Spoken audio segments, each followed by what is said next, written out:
परमेश्वराच्या अभिषिक्तावर आपला हात टाकायचे मजकडून न घडो. जीफ रानात राजा दावीद शौलाला जीवनदान देतो. पहिले शमूएल अध्याय 26.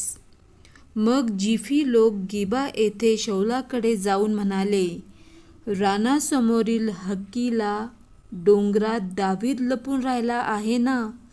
तेव्हा शौल इस्रायलातले 3,000 निवडक योद्धे बरोबर घेऊन दाविदाचा शोध करायला जीफ रानातून निघाला.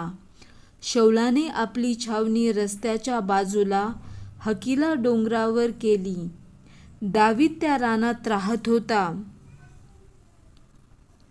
शौल आपला पाठलाग करीत रानात आला आहे हे त्याला समजले.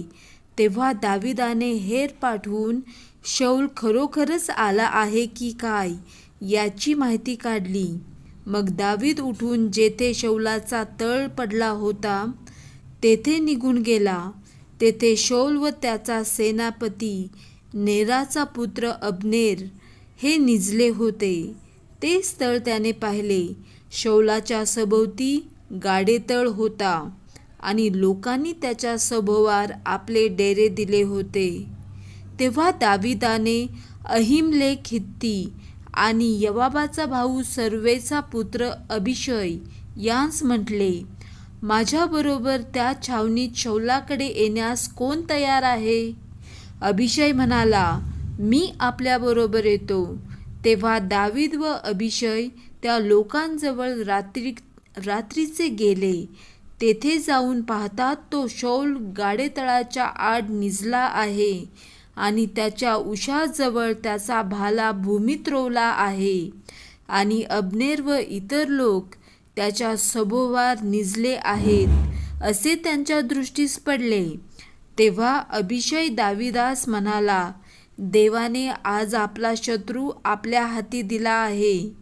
तर आता मला त्याच्या भाल्याने त्याच्यावर एकच असा वार करू द्या की तो त्यास भेदून जमिनीत शिरेल. भाला पुन्हा मारण्याची जरूरच पडणार नाही.